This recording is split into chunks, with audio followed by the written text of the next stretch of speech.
Frères et sœurs en Christ, bonjour. Nous sommes très heureux de vous retrouver pour une nouvelle séance d'évangélisation sur un sujet passionnant, puisqu'on va parler des 4 évangélistes et biographes du Seigneur Jésus. Quel exemple de fidélité à Dieu! Il est évident que beaucoup d'évangélisation portent sur les évangiles, à la gloire de Dieu, bien sûr, mais il nous apparaît utile dans le moment où on sent que la foi, le niveau de foi baisse un peu avec tous les événements que vivent les hommes. Il nous apparaît important de montrer que la fidélité existe envers Dieu, envers Jésus et envers l'Esprit Saint, envers la Trinité Sainte. Et nous allons montrer par l'analyse des actions et des écrits des 4 évangélistes que nous pouvons suivre cet exemple pour glorifier Dieu, pour rester fidèles à Jésus et pour proclamer l'évangile. Ça sera une évangélisation très passionnante et vous avez dû reconnaître vos 2 serviteurs, bien sûr le frère Sari, évangéliste conférencier, la prophétesse Marie Béni. Béni soit le Seigneur qui nous a permis, nous a inspiré de ce sujet, que sa grâce nous couvre tout au long de cette évangélisation, moi-même et la prophétesse. Amen. Amen. Alors, vous savez que les évangélistes font partie des 5 ministères créés par le Christ, mais au moment où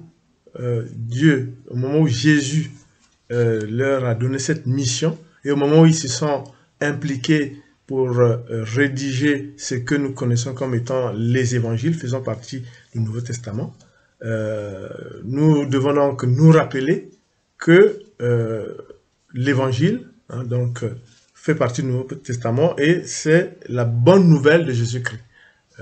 Elle était déjà évoquée dans l'Ancien Testament, mais elle a pris corps avec l'arrivée du Messie lui-même.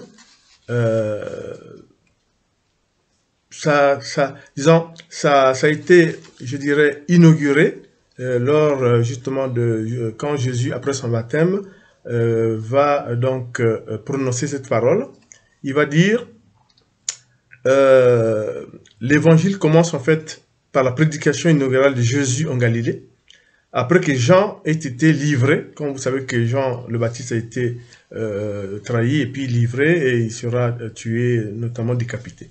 Donc Jésus dit, le temps est accompli, le royaume de Dieu est tout proche, repentez-vous et croyez à l'évangile. Et c'est là le déclenchement de l'évangile de Jésus-Christ, inaugurant après son baptême son ministère. On a déjà eu à traiter de ce ministère, le ministère de Jésus de Nazareth.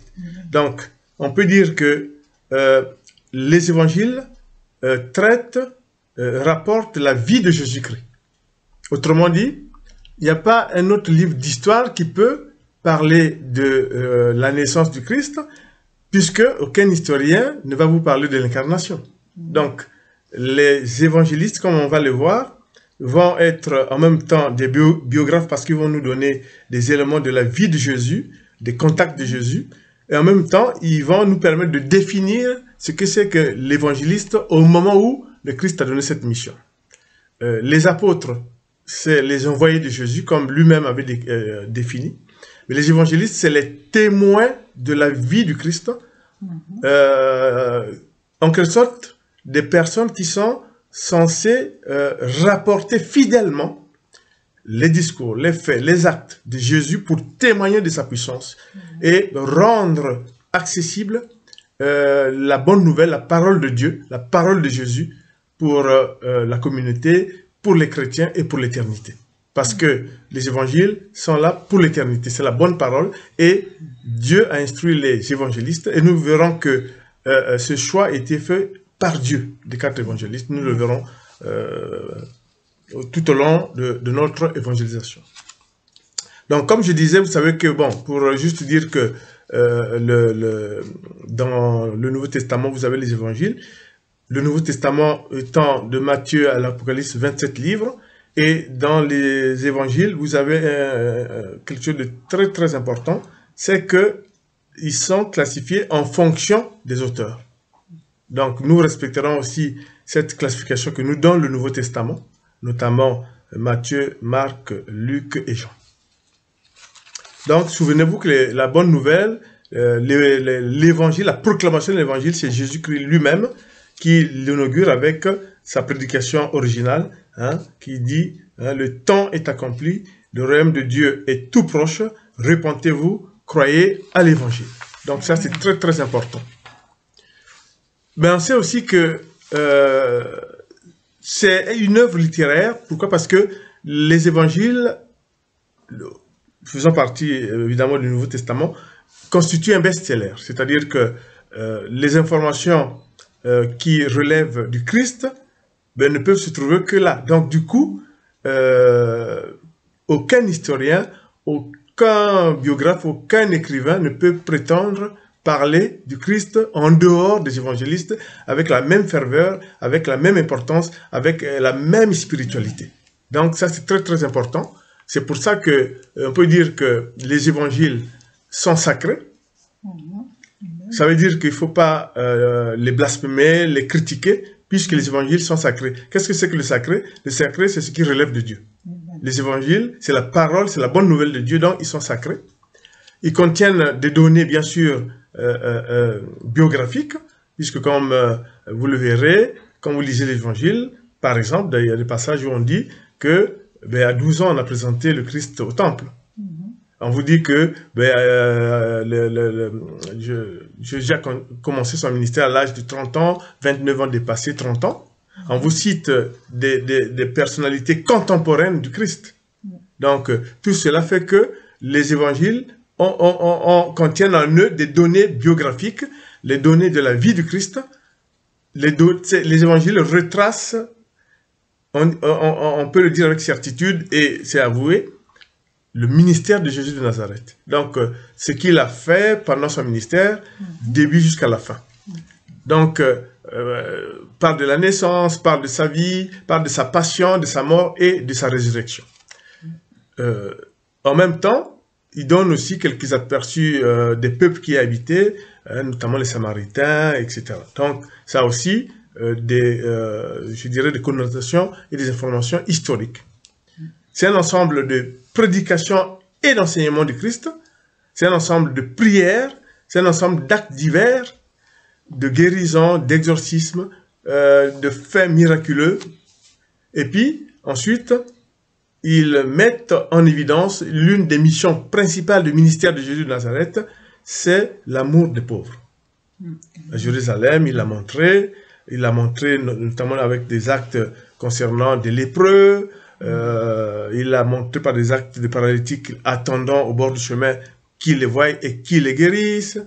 Ensuite, il l'a montré en chassant les démons. On sait que Marie de Magdala, qui sera la première femme qui a apparu après la résurrection au Christ, était la femme chez qui le Christ avait chassé les 7 démons. Donc, c'est pour dire que tout ça est relaté avec ferveur, avec puissance dans les évangiles.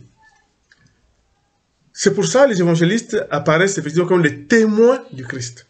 Pourquoi? Parce qu'ils transcrivent, rapportent avec fidélité tout ce qui a trait au Christ. Donc, c'est des disciples du Seigneur, au même titre que d'autres disciples.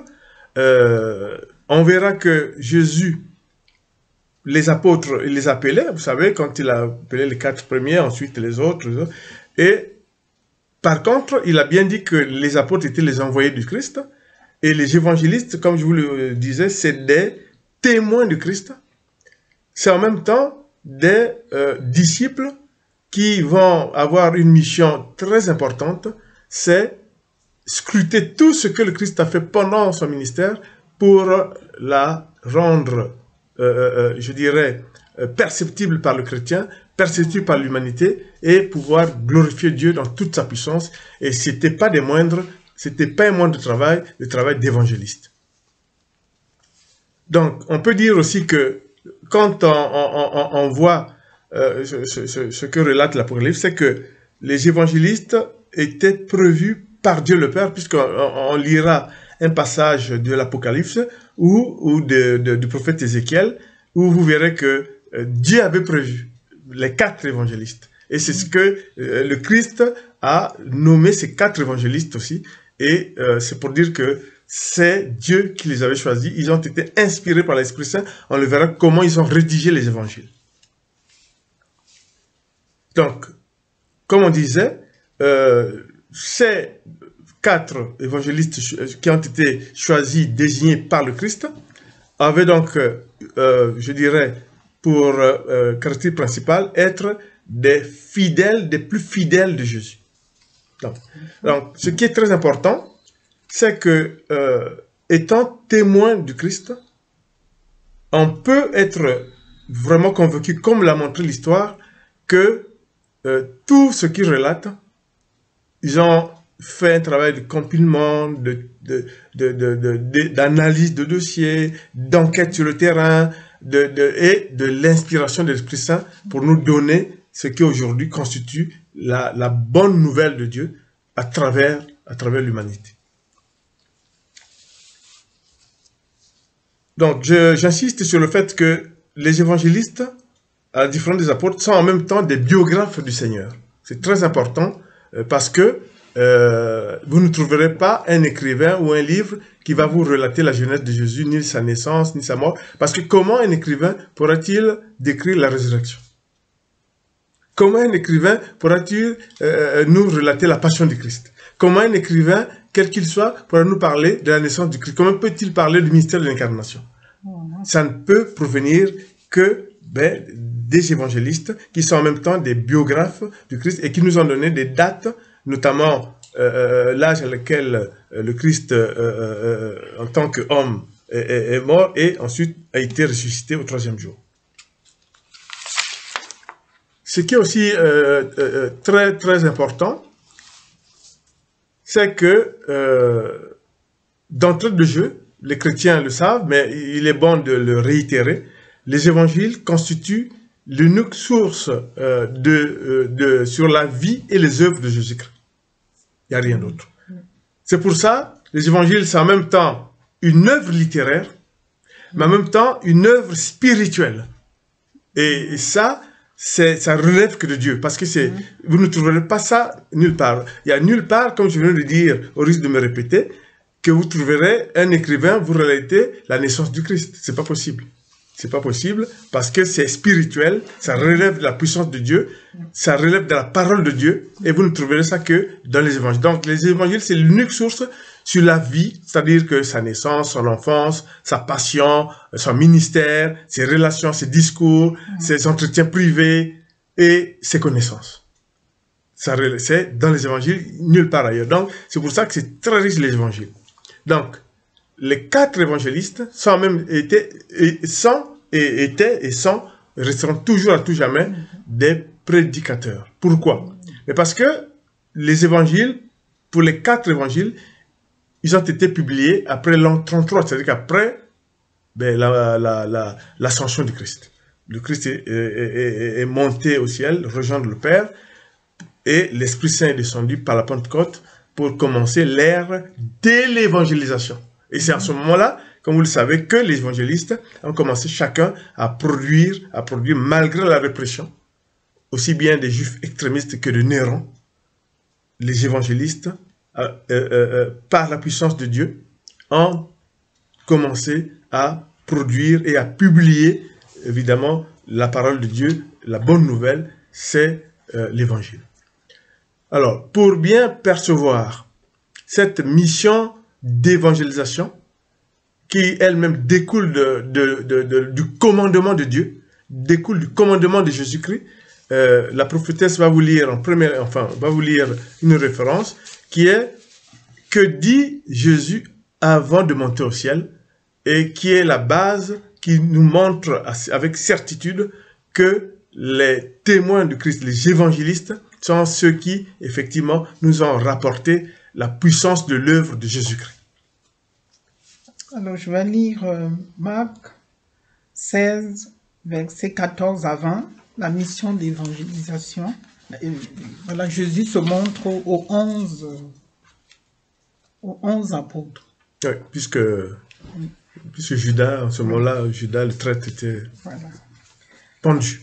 Enfin, Jésus se montre aux 11 apôtres pendant qu'ils sont en train de manger. Il leur fait des reproches en leur disant: vous ne croyez pas et vous ne voulez rien comprendre. Vous n'avez pas cru ceux qui m'ont vu vivant. Ensuite, Jésus leur dit: allez dans le monde entier, annoncez la bonne nouvelle à tous. Celui qui croira et sera baptisé, celui-là sera sauvé. Celui qui ne croira pas, celui-là sera condamné. Ceux qui croiront, voici comment ils montreront la gloire de Dieu. En mon nom, ils chasseront les esprits mauvais. Ils parleront des langues nouvelles. Ils pourront prendre des serpents dans leurs mains. Et s'ils boivent du poison, cela ne leur fera aucun mal. Ils poseront des mains sur la tête des malades et les malades seront guéris. Après que le Seigneur Jésus leur a dit cela, il est enlevé au ciel et il s'assoit à la droite de Dieu. Les disciples partent pour annoncer partout la bonne nouvelle. Le Seigneur travaille avec eux et il leur donne le pouvoir de faire des choses étonnantes. De cette façon, il montre que les paroles des disciples sont vraies. Amen. Alléluia. Voilà. Donc, c'est pour vous dire qu'il n'y a pas d'autres commentaires, puisque l'évidence dans cette lecture que vient de faire la prophétesse, l'évidence est là. Donc, les évangiles, les évangélistes, c'est les témoins de la vie de Jésus et ils vont donc transcrire tout ce qu'ils ont vu, tout ce qu'ils ont entendu, parce que tous, comme on le verra pour chacun d'entre eux, ils étaient des contemporains de Jésus.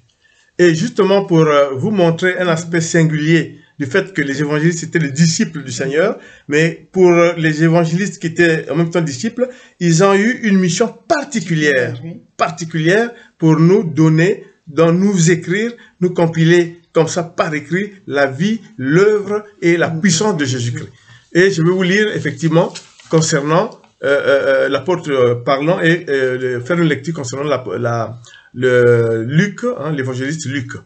On verra qui c'était, mais on va commencer par dire que, comme pour vous dire qu'ils étaient quand même inspirés de l'Esprit Saint, Luc, dans une, disons dans une introduction qu'il a écrite concernant l'acte des apôtres, vous savez que Luc, on le verra tout à l'heure, a écrit 2 livres, le 3e évangile et l'acte des apôtres. Et dans le premier chapitre de l'acte des apôtres, il va bien nous montrer, en fait, qui étaient les évangélistes. Et lui, il va dire, donc je vais lire acte des apôtres 1, chapitre 1, versets 1 à 3. Donc, Luc va dire, en présentant un de ses livres, il va dire: cher Théophile, dans mon premier livre, j'ai raconté tout ce que Jésus a fait et enseigné depuis le début jusqu'au jour où il est monté au ciel. Il a choisi des hommes comme apôtres et avant de monter au ciel, leur a donné ses commandements par la force de l'Esprit Saint. Voilà. Donc, il a choisi des hommes comme apôtres et il a donné des commandements. Parmi les commandements qu'on vient de lire sont nés les évangélistes. Donc, les évangélistes, ce n'est pas des gens qui ont pris le stylo comme ça. C'était des disciples, mais avec l'inspiration de l'Esprit Saint. Et puis, souvenez-vous que le Christ, par l'ascension, est monté au ciel. Donc, nous sommes après l'an 33. Et les évangiles sortent bien après. Et donc, ils sont choisis, désignés, inspirés par l'Esprit Saint pour nous transcrire. Et comme je disais tout à l'heure, Luc le confirme, puisqu'il dit: j'ai tout, donc dans mon premier, j'ai raconté tout ce que Jésus a fait et enseigné. Donc les évangélistes, c'est les témoins de la vie, de l'enseignement, des actes et du ministère de Jésus. Et ça confirme ce qu'on vient de dire. Et vous avez vu, il dit cher Théophile. Là aussi, en tout cas, nous, messagers de Christ, serviteurs éternels, on vous apporte l'information. Qui est Théophile? Luc dit, cher Théophile, mais qui est Théophile? Vous chercherez dans toute la Bible, vous ne trouverez pas Théophile. Théophile, on le saura par la suite. Théophile, c'est que par l'inspiration de l'Esprit Saint indique à Luc qu'il faudrait dédier ton livre, ton évangile, tes écrits aux amis de Dieu. Donc Théophile, c'est le nom que Luc, en respectant ce que l'Esprit Saint lui a dit, Luc veut dire, Théophile, c'est l'ami de Dieu, les amis de Dieu. Donc il dédie son évangile et tout ce qu'il écrit à qui? Aux amis de Dieu, Théophile. Souvenez-vous donc, c'est très important ce que vous disent les messagers de Christ, serviteurs éternels, donc qui prouvent que les évangélistes ont été choisis par Dieu. Ils sont des témoins, c'est qu'il dit, cher Théophile. Or, le nom Théophile n'existe dans qu'un livre de Bible, c'est l'inspiration de l'Esprit Saint qui a dit à Luc qu'il faut écrire aux amis de Dieu, à ceux qui aiment le Christ, ceux qui aiment Dieu. Donc, Luc les appelait Théophile. Il dit à cher Théophile. Donc, vous pouvez aller chercher, tout ce que nous vous disons sera conforté. Amen. Amen. Donc, ça confirme bien la force des évangélistes et qui sont évidemment des disciples contemporains de Christ et qui suivaient Dieu, qui suivaient le Christ, pardon. Et si vous prenez Marc aussi, c'est pas un apôtre, mais il était très tranquille, mais il a été un des disciples de la première heure, bien sûr, après les 12 apôtres, il a été choisi, il le suivait, on ne parle pas de lui, mais si vous relisez bien la Bible, si vous lisez la Passion du Christ, vous verrez qui était Marc. Si vous vous souvenez, dans le chapitre, dans le verset parlant de l'arrestation de Jésus, on vous dit que quand on a arrêté Jésus, ben, les disciples fouillaient. Même on l'a dit, entre guillemets, tous l'ont abandonné. Et il y avait un jeune qui, pris de peur, est resté tout nu parce qu'il a lâché son drap. Et il a fui tout nu, et c'était Marc, l'évangéliste. Donc c'était des disciples de la première heure, et ils étaient là au moment d'arrêter effectivement Jésus. Et le jeune qui a fui tout nu parce qu'il a lâché son drap, c'était Marc. Donc, c'est des fidèles du Christ, et ils étaient très proches, ils ont vécu. Donc, ils nous témoignent, ils nous transcrivent et nous rapportent tout ce que le Christ a fait. Amen. Nous allons donc vous présenter effectivement les 4 évangélistes. On va commencer par Matthieu, selon l'ordre des évangiles. Bon, Matthieu, c'est Lévi. Le Christ a mangé chez lui et l'a choisi comme apôtre, et il deviendra évangéliste selon ce que je vous ai dit, hein, d'apôtre envoyé de Jésus à évangéliste, témoin de la vie du Christ et qui rapporte tout ça par écrit. C'est le premier évangile, publié autour des années 80 au 1er siècle. Vous allez comprendre pourquoi le choix du Christ par rapport à Matthieu. Matthieu était collecteur des impôts. Juif, mais très juif, mais il n'était pas pharisien, il était publicain. Donc, une aile un peu plus, je dirais pas progressiste, ça ne se raisonnait pas comme ça, c'était des publicains tout court. Donc, du coup, c'est lui, dans son évangile, qui va souvent parler des questions ayant trait un peu à l'argent. Souvenez-vous, par exemple, de la parabole des 5 coupons, etc. Mais il avait une mission singulière. Premièrement, par l'inspiration de l'Esprit Saint, c'est Matthieu qui va faire en sorte que c'est le seul endroit où vous trouverez que Joseph reconnaît la paternité légale sur Jésus. Il n'y a pas d'autre endroit que vous trouverez ça. C'est Matthieu, inspiré par l'Esprit Saint. Matthieu, c'est lui qui rapporte que l'ange Gabriel a, en rêve, dit à Joseph de ne pas chasser sa femme, que tout cela se fait sous l'égide de l'Esprit Saint, notamment la naissance du Christ. Et Joseph, un homme croyant, effectivement, a suivi ce qu'avait dit l'ange. Et c'est comme ça que Matthieu transcrit justement que Joseph accepte la paternité légale du Christ. Même si on sait que ben, le Christ son Père, c'est Dieu, bien sûr. Bon. Donc ça c'est. Puis deuxièmement, Jésus, pourquoi l'avoir choisi? Parce que déjà il y avait des discussions sur le fait que Jésus n'était pas le Messie, puisque au cours de son ministère, Jésus a vécu ça, l'hostilité. Donc il fallait un juif des juifs, un juif pour écrire. Et c'est pour ça que dans l'évangile de Matthieu, c'est toujours pour montrer aux Juifs que oui, le Christ est bien le Messie. Et vous lirez son évangile, vous verrez que c'est une des caractéristiques de l'évangile, effectivement, de Matthieu. C'est un évangile synoptique.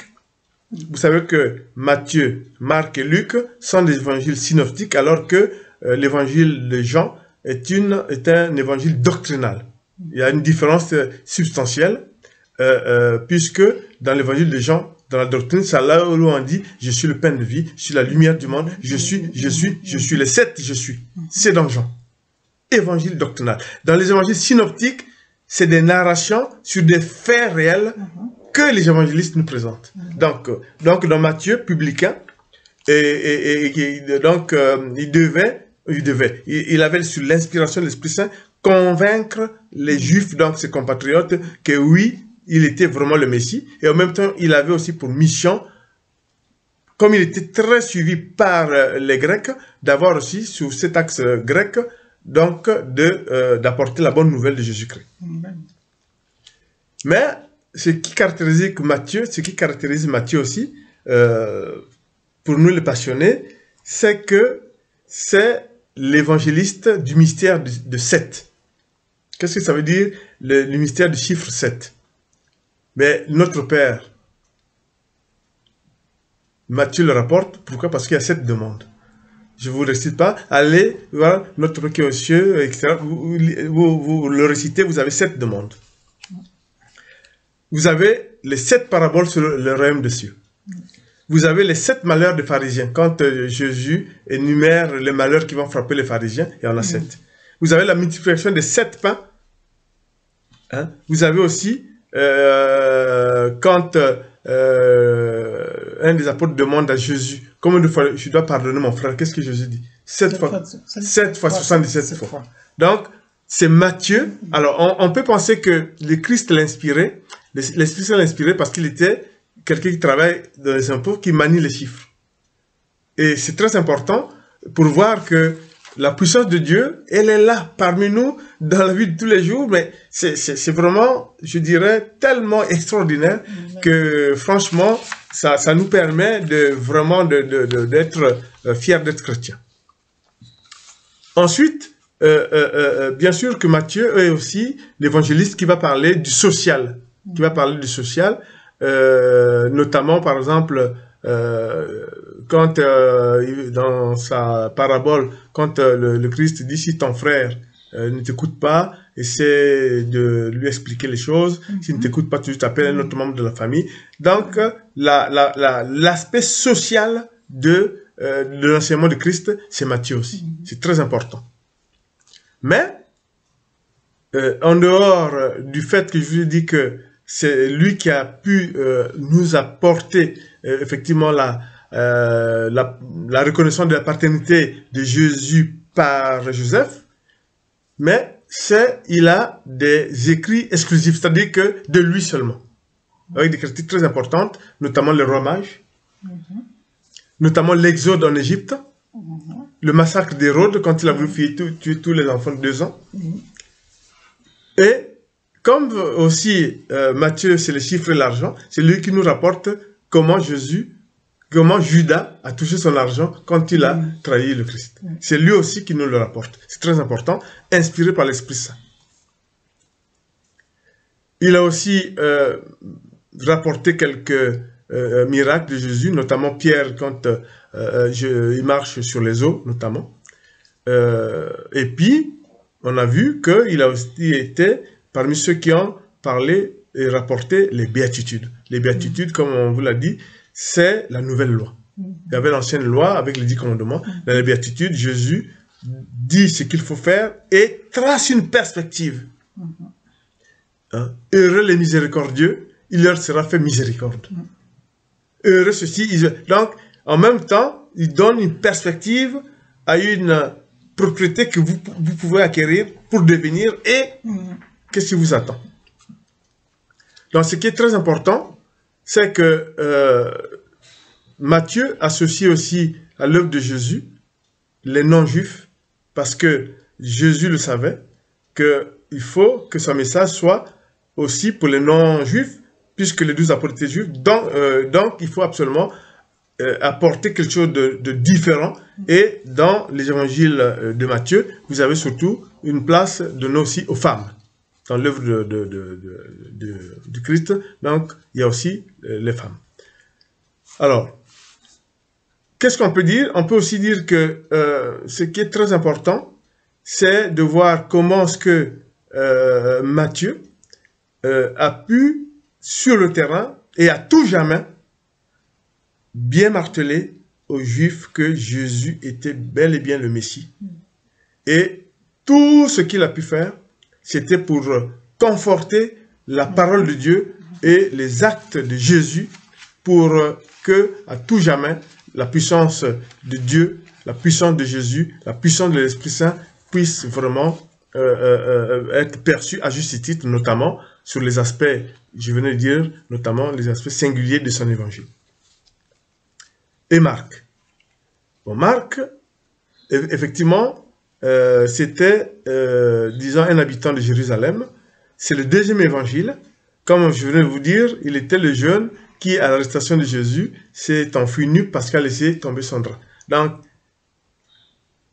tout ce qui caractérise justement Marc, tout le monde le reconnaît par cet épisode-là, par ce récit. Donc, c'était un disciple qui était proche de Pierre. Il était le cousin de Barnabé qui était effectivement quelqu'un qui a, disons, un disciple qui a beaucoup travaillé avec l'apôtre Paul. Il lui a donc, il s'était rapproché de Pierre. Pierre n'a pas écrit d'évangile, même si c'était le premier, entre guillemets, apôtre. Mais on sait que Marc a beaucoup travaillé avec Pierre, donc la véracité des faits rapportés par Marc, pour beaucoup, était des certitudes, était des vérités, puisque ça venait du premier des apôtres, donc ça venait de Pierre. Et tout le monde, toutes les infos que nous savons, évidemment, rapportent tout cela. L'évangile de Marc brille par sa précision. C'est un évangile de précision. Comme je disais, dans la mesure où elle se base aussi sur les rapports entre Marc et Pierre, donc il y a beaucoup de choses, puisque Pierre était le témoin oculaire et précieux. Voilà. Ce qu'on sait aussi, c'est que c'est l'évangile le plus court. Donc, devant cet aspect, Marc a dû, devant cet évangile court, il a donné des précisions, surtout des détails qui sont très forts en eux-mêmes, très importants. Cet évangile de Marc était un évangile surtout pour les non-juifs, car évidemment, ce qui se passait, c'était plutôt de se dire que après l'ascension, il y aura l'édification de l'église de Jésus, et nécessairement, il y aura le débat, est-ce que oui ou non, des juifs peuvent devenir chrétiens? Et c'était très important, et on verra plus tard que le rôle important que va jouer l'apôtre Paul, notamment en continuant aussi ce qu'avait déjà initié l'apôtre Pierre, c'est de montrer qu'effectivement, dans les chrétiens, on peut avoir des convertis qui étaient juifs, mais en même temps, on peut aussi avoir des païens qui deviennent chrétiens. C'est très important dans l'évangile, justement, de Marc. L'évangile de Marc aussi est un évangile où il retrace il donne une place très importante au miracle au miracle. Au lieu des discours, il montre le miracle, et puis ensuite, il montre ce qu'on peut dire que dans les miracles, il y a des vérités spirituelles. C'est très important. Quand vous lisez l'évangile de Marc, quand il décrit les miracles, il y a des vérités spirituelles que Jésus montre, effectivement, en faisant ces miracles-là. Souvenez-vous qu'on dit toujours que Jésus, quand il faisait son enseignement, quand il guérissait quand il faisait son enseignement, quand il était avec la foule, il terminait toujours par un miracle et la population savait, ah tiens, le Christ est là, et venait parce qu'il s'attendait toujours à un miracle que Jésus va faire après l'enseignement, après avoir rencontré ceci, ça. Et c'était très important. Et Marc le souligne très bien. Et ce qui est aussi très important, c'est que Marc décrit très bien l'arrestation de Jésus, puisque lui-même, il était, effectivement, comme je vous ai dit, celui qui, effectivement, a été parti tout nu. Et c'est aussi quelque chose de très important, c'est que Marc, lui, il a montré que la croix du Christ était quand même un élément fondamental. Déjà, on a déjà eu l'occasion de le dire, la croix en tant que bois, c'est pas biblique, mais le Christ sur la croix, crucifié pour racheter les conséquences de nos péchés, n'est pas anodin. Et c'est Marc qui va effectivement dire que pour suivre Jésus, il faut porter sa croix. Ce commandement de Jésus-là, c'est Marc qui va nous le dire. Et c'est pour ça que je veux faire une lecture de l'évangile de Marc.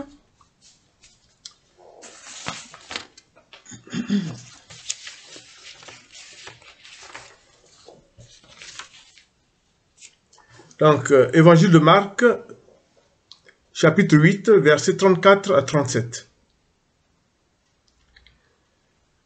Ensuite, Jésus appelle la foule avec ses disciples et leur dit, « Si quelqu'un veut venir avec moi, il ne doit plus penser à lui-même. Il doit porter sa croix et me suivre. » Selon Saint Marc, tout ce qu'on a dit, c'est que il va insister sur le fait que pour suivre Jésus, il fallait porter sa croix. Et je m'en vais vous relire un passage de l'évangile de Marc, chapitre 8, versets 34 à 37. Ensuite, Jésus appelle la foule avec ses disciples et leur dit, « Si quelqu'un veut venir avec moi, il ne doit plus penser à lui-même, il doit porter sa croix et me suivre. En effet, celui qui veut sauver sa vie la perdra, mais celui qui perdra sa vie à cause de moi et la bonne nouvelle, il la sauvera. Si une personne gagne toutes les richesses du monde, mais si elle perd sa vie, à quoi cela lui sert-il? Qu'est-ce qu'on peut payer en échange de la vie? Les gens d'aujourd'hui sont pécheurs et infidèles à Dieu. Si quelqu'un a honte de moi et de mes paroles au milieu de ces gens-là, alors moi, le Fils de l'homme, j'aurai honte de lui quand je viendrai avec les anges saints de la gloire de mon Père. Jésus a tout dit, et c'est Marc qui veut nous montrer, effectivement, il donne l'importance de la croix. Comme on dit, la croix, le Christ sur la croix, c'est pas anodin, et le Christ sur la croix était un lieu de prière, un lieu de miracle, et c'est pour ça que Marc insiste là-dessus. En fait, celui qui veut suivre le Christ doit porter sa croix. Et il y a aussi un acte qui est très important, qui est spécifique à l'évangile de Marc, c'est que Marc est celui qui va faire en sorte que la bonne nouvelle, l'évangile de Jésus-Christ, ait une reconnaissance romaine. Pourquoi? Parce que, bon, il était connu à Rome, mais ensuite parce qu'il ne fallait pas que, même si certains milieux juifs, bien sûr, étaient persuadés du message du Christ, même si certains doutent encore du fait que Jésus, est-ce que c'est bien le Messie, Marc va nous montrer un des éléments qui est de reconnaissance romaine, pas seulement juive, je dirais, du ministère de Jésus de Nazareth et de son sacrifice. Vous vous souvenez que sur la croix, c'est le seul qui transmet dans son évangile le centurion romain qui va dire « Ah non, non, c'est vrai, celui-ci était le Fils de Dieu. » Donc c'est Marc qui veut nous faire percevoir qu'effectivement, il y a une reconnaissance romaine. Au-delà de cette phrase, c'est en fait, il y avait les Juifs, bien sûr ceux qui reconnaissaient en Jésus le Messie, mais déjà, Marc veut nous dire qu'il y avait aussi une reconnaissance romaine, non juive, puisque le centurion romain, qui était justement à côté de la croix de Christ, va dire il était vraiment le Fils de Dieu. Nous passons donc à l'évangile de Luc, et c'est très important. Pour un des éléments que je dirai tout à l'heure, c'est que Luc était un médecin. Luc était médecin ayant appris de la théologie, ayant fait de l'écriture, et en même temps, il habitait Antioche. Il était d'origine grecque. Donc, le Christ, Dieu dans sa puissance, il s'est dit, parmi les évangélistes, il faut un non-juif. Et c'est Luc. Luc était d'origine grecque, il habitait Antioche, il n'habitait pas Jérusalem, il était médecin et il était rompu à la théologie. Et il était contemporain du Christ, c'est-à-dire, quand on dit contemporain du Christ, ça veut dire quoi? À un moment donné, quand on voit la chronologie des âges, ben, il était parmi ceux qui suivaient le Christ et il avait son appel, il avait l'Esprit Saint, puisque il nous relate dans sa dédicace de l'Acte des Apôtres qu'il écrivait à Théophile. Et nous avons vu dans l'autre première partie, quand on a commencé, que vous ne trouverez pas Théophile dans aucun livre. En fait, Théophile, c'est l'ami de Dieu. Donc, Luc a dit, j'écris à Théophile, mais en fait, par l'inspiration de l'Esprit Saint, il le dédie aux amis de Dieu que nous sommes tous, donc à l'humanité entière. Luc a écrit le 3e évangile, Luc a écrit l'Acte des Apôtres de A à Z. Donc tout ce que vous lisez dans l'Acte des Apôtres, ben, c'est Luc qui a écrit. Et quand vous lisez par exemple dans Colossiens, quand il dit nous, c'est lui et Paul. Nous, c'est lui et Paul. À la première personne du pluriel, nous, c'est lui et Paul. Donc il a vraiment été évangéliste, comme on va le voir, avec des caractéristiques singulières pour la parole de Dieu, pour les actes et gestes du Seigneur et pour la profondeur de l'enseignement de Christ. Donc, souvenez-vous que c'est très important. Et nous-mêmes qui vous présentons aujourd'hui commentant l'évangile, nous venons aussi de ce milieu. Nous venons de ce milieu. Pour nous, nous sommes vraiment émules de Luc en tant que médecin et chrétien évangéliste par le choix de Dieu. Donc, ça ne peut être qu'avec fierté que nous présentons ce que, au nom de Jésus, au nom de Dieu, Luc a écrit et fait pour qu'aujourd'hui nous puissions lire son 3e évangile et l'Acte des Apôtres. C'est très important. Et on verra que Luc était médecin personnel de Paul, ami de Paul, puisque dans les voyages missionnaires de Paul, comme je vous ai dit, il y a le nous à la première personne du pluriel, c'est lui et Paul. Donc, il a vraiment contribué surtout après l'ascension de Christ. C'est un évangéliste méticuleux. Il a, je dirais, une datation précise.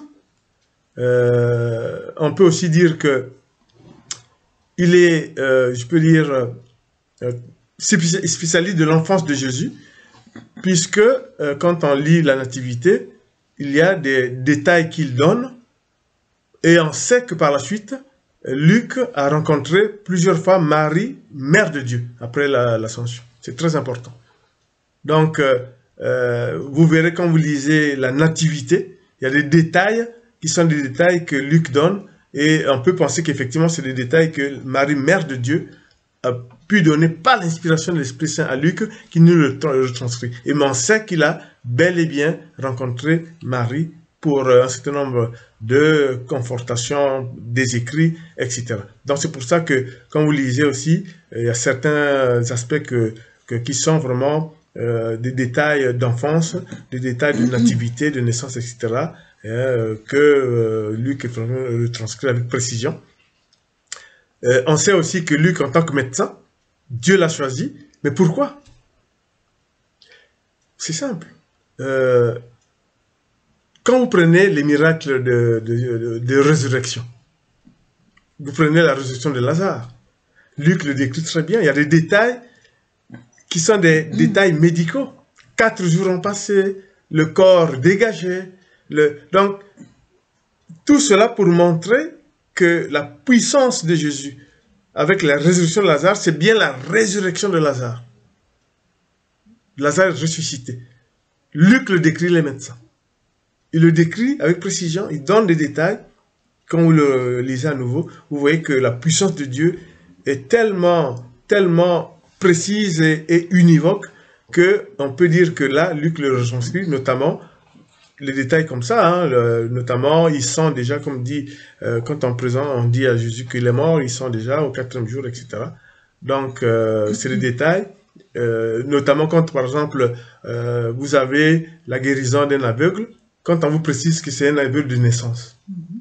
Mais la précision veut dire quoi quand on dit aveugle de naissance? Ça veut dire que Dieu a puissance, pas seulement sur la maladie accidentelle. Même si tu es né avec une tare, Dieu a autorité sur ça. Et l'évangéliste Luc le rapporte. Donc, il décrit notamment les guérisons, les résurrections, avec une touche de médecin. Ensuite, on peut aussi dire que Luc donne des détails du ministère de Jésus de Nazareth, avec précision, qui ont permis quand même aussi la datation, hein, la biographie du Christ, notamment la présentation de Jésus au temple, hein, à l'âge de 12 ans, la fin de son ministère à Jérusalem, le début du ministère de Jésus, bien sûr par le baptême, mais Jésus est présenté au temple par ses parents. Et Jésus finit comment? Donc par le temple de Jérusalem par ses parents, il finit comment? Par la résurrection ou à Jérusalem. Et ça, c'est un message que Luc aussi veut transmettre. C'est le message que le Christ veut transmettre pour qu'on puisse proclamer l'évangile avec constance, avec puissance. Luc a aussi une singularité, c'est que c'est l'évangéliste qui a rapporté plusieurs louanges, plusieurs cantiques et plusieurs psaumes inspirés. Mais Luc aussi apporte une touche qui manifeste effectivement le désir de Jésus-Christ, qui voulait, comme je vous ai dit, montrer que il n'y a pas que les Juifs, il était le Messie attendu par le peuple juif, mais il était le Messie attendu par l'humanité. Et c'est là où Luc va donner une place très importante aux femmes. Très important aux femmes, où on parle de plus en plus de femmes, de leur rôle dans la transmission et dans le message de Jésus. Mais ce qui est singulier, je vous ai dit tout à l'heure que Luc, médecin, c'est quand même quelqu'un, un évangéliste qui décrit avec la touche médicale les miracles sur la résurrection, les miracles sur la guérison. Lisez comment Luc les rapporte, vous verrez qu'il y a une touche médicale. Mais Luc a aussi une particularité, c'est que Luc est l'évangéliste qui donne une place prépondérante à la prière par Jésus. L'enseignement des prières par Jésus, Luc on donne une place très importante. Et Luc veut préciser par là que la prière et la foi étant l'interface du chrétien avec Dieu, il ne faut pas négliger la prière. C'est très important. Et c'est pour ça que la prophétesse Marie Bénie va vous faire en deuxième lecture, va vous présenter en lecture l'évangile de Luc, chapitre 22, versets 41 à 46. Alors je lis la parole de Dieu, je lis Luc 22, 39 à 46. Jésus va prier au mont des Oliviers. Jésus sort et il va au mont des Oliviers. Selon son habitude, ses disciples le suivent. Quand il arrive à cet endroit, il leur dit, « Priez pour pouvoir résister quand l'esprit du mal vous tentera. » Jésus s'éloigne des disciples. Il va quelques mètres plus loin. Il se met à genoux et il prie en disant, « Père, si tu veux, éloigne de moi cette coupe de souffrance. Pourtant, ne fais pas ce que je veux, mais ce que tu veux. » Alors un ange du ciel se montre à lui pour lui redonner du courage. Jésus a peur et il est très inquiet. Il prie avec plus de force encore. Sa sueur devient comme des gouttes de sang qui tombent par terre. Après qu'il a prié, il se relève. Il revient vers les disciples. Il les trouve en train de dormir. Ils sont fatigués parce qu'ils sont tristes. Il leur dit, « Pourquoi est-ce que vous dormez? Levez-vous et priez pour pouvoir résister quand l'esprit du mal vous tentera. » Amen. Amen. Et voilà. Donc c'est très important, c'est l'évangéliste de la prière, mais l'évangéliste qui retranscrit ce que Jésus veut qu'on retienne, nous, que la prière est fondamentale. Amen. Luc est aussi l'évangéliste de l'amour de Jésus pour les pauvres, pour les plus petits, pour les femmes, pour les exclus. Luc, c'est aussi celui, comme le dirait Jamassé, qui a parlé le plus de la femme dans le message du Christ, dans les actions du Christ. C'est aussi l'évangéliste des grands enseignements du Christ. Amen. Donc, souvenez-vous de Luc, médecin, qui a rédigé le 3e évangile, l'Apocalypse, et qui était médecin personnel, effectivement, de l'apôtre Paul. Et avec sa touche de médecin choisi par Dieu, il nous a apporté, avec ce regard de médecin, la puissance de Dieu dans des actes de miracles, etc. Jean, le 4e évangile, et l'Apocalypse était écrit par Jean. Mais Jean, comme vous le savez, c'était le demi-frère de Jésus, puisque sa mère, c'était Salomé, la cousine de Marie. Donc, Jean, dans les évangiles, il est présenté comme l'apôtre qu'aimait Jésus. Vous savez que c'est Jean. C'est l'apôtre qu'aimait Jésus. Donc, aussi bien Pierre et les autres savaient que c'est l'apôtre qu'aimait Jésus. Et on sait que lors du dernier repas du Christ, c'est l'apôtre qui a mis sa tête sur sa poitrine. C'est Jean.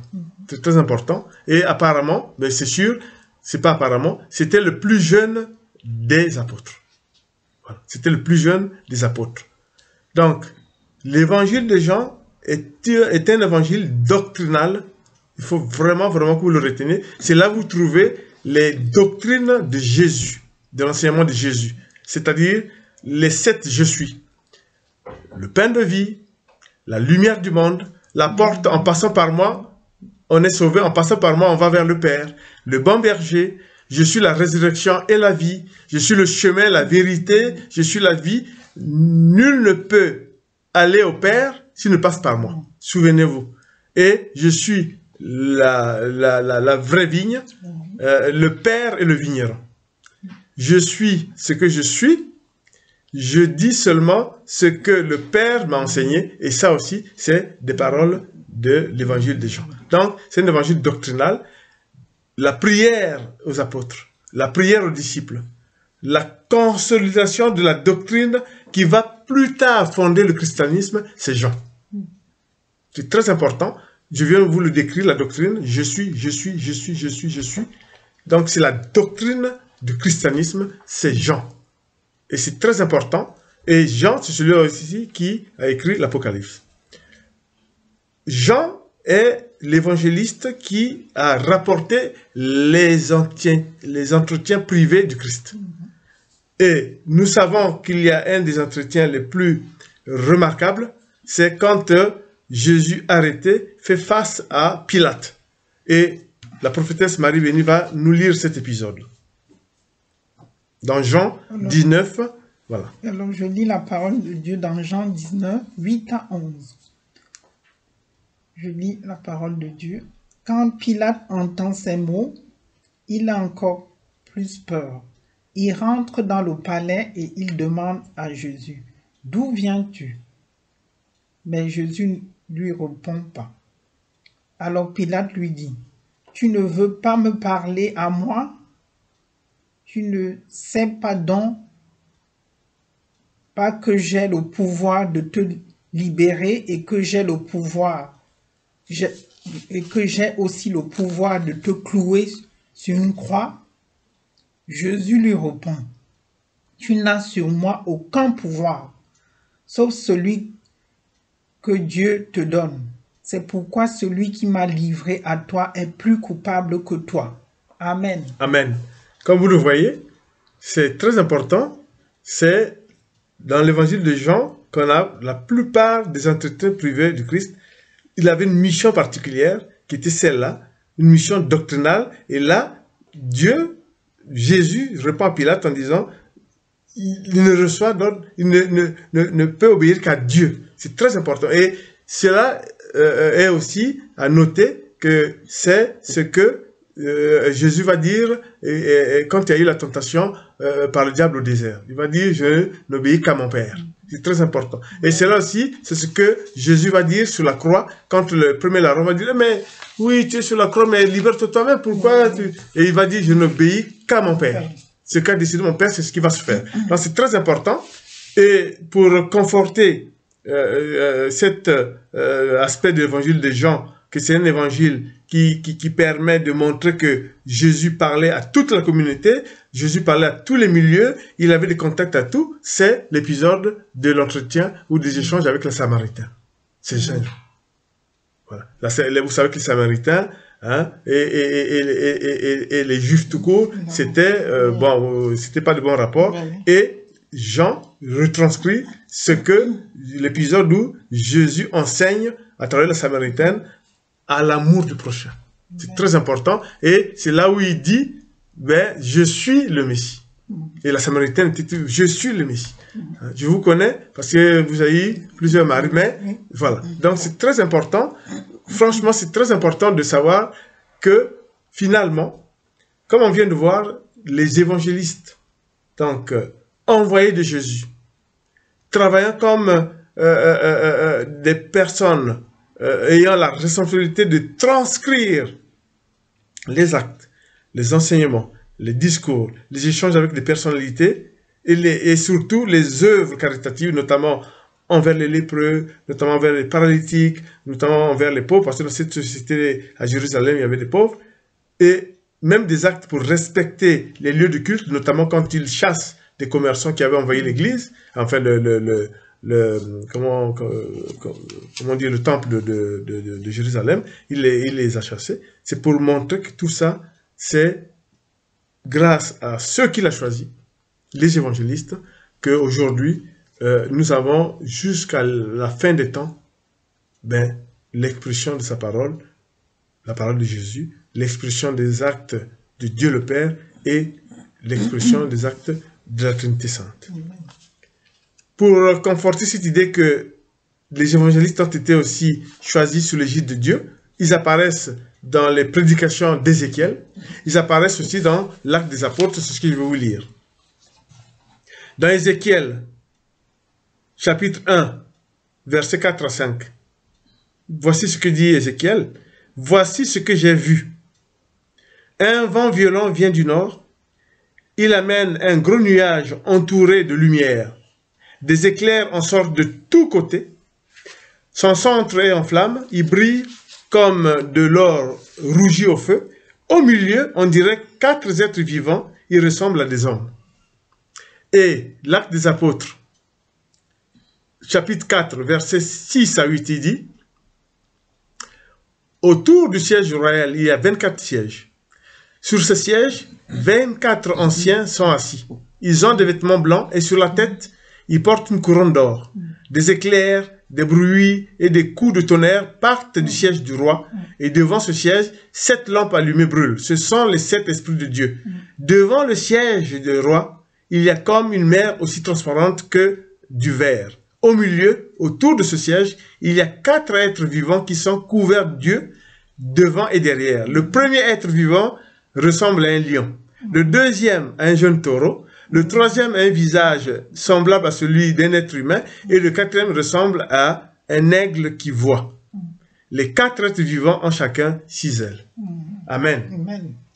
Là, vous venez de voir que par la puissance de Dieu, les 4 évangélistes ont été choisis par Dieu, désignés par le Christ, et ils ont accompli une mission des plus grandiloquentes, des plus puissantes pour transcrire, raconter la vie de Jésus, les actes de Jésus, les enseignements de Jésus, les miracles de Jésus et tout ce qui s'ensuit pour la gloire éternelle de Dieu. C'est très important. Et comme je disais, on ne peut pas avoir un exemple de fidélité aussi manifeste que la fidélité quand il y a eu les évangélistes en suivant le Christ. Qu'est-ce que c'est qu'alors la fidélité? Frères et sœurs en Christ, c'est la capacité que nous avons, nous croyons, à s'effacer pour Dieu.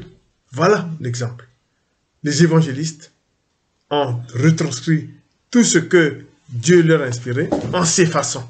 C'est très important. Amen. Et nous voulions faire cette évangélisation en montrant que la bonne nouvelle, telle que Dieu nous a dit d'aller évangéliser partout dans le monde, en choisissant les uns les autres pour être des prédicateurs, c'est-à-dire les évangélistes, les serviteurs de Dieu, il fallait qu'on s'inspire de l'exemple de ces 4 évangélistes qui ont abattu un travail immense, mais parce qu'ils étaient les disciples de Jésus, parce qu'ils étaient des croyants, des disciples de Dieu, en s'effaçant pour la gloire de Dieu, en se faisant tout petit pour la gloire de Dieu. Soyons petits. Et Dieu nous exaucera. Soyons chrétiens, humbles, Dieu nous exaucera. Et c'est très très important. En terminant cette évangélisation, je voudrais tout simplement dire que pour la plupart, ils ont connu aussi, ils ont été martyrs, victimes des hommes injustes, des hommes diaboliques. Mais aujourd'hui, quand nous vous parlons, nous savons qu'ils sont dans le royaume des cieux avec Jésus, puisque Jésus leur disait, vous serez persécutés à cause de moi, mais dans la maison de mon Père, il y a plusieurs demeures et je vous y attends. Et nous savons que dans la gloire de Dieu, ils sont à côté de Christ, ils sont à côté de Dieu, ils sont à côté de l'Esprit Saint, et tel était leur sort et leur exemple nous sert aujourd'hui pour servir Dieu en toute humilité, pour servir Dieu en sachant que nous avons en bout de compte le salut. Amen. Béni sois-tu, Seigneur, pour nous avoir permis de tenir cette évangélisation. Seigneur, que ta grâce nous couvre pour que nous puissions poursuivre cette œuvre d'évangélisation pour les chrétiens, afin de renforcer la foi chrétienne et faire en sorte que les chrétiens ne perdent pas leur foi. Surtout qu'en ce moment, Seigneur, les difficultés énormes, la situation que traverse l'humanité et l'attaque du diable tapis dans l'ombre fait que, Seigneur, il nous faut une foi forte et véritable. Et que l'exemple des 4 évangélistes choisis par toi, Seigneur, puisse nous servir pour nous aguerrir, pour continuer l'œuvre de Dieu. Amen. Amen. Béni sois-tu, Seigneur. Amen. Que ta grâce nous couvre. Amen.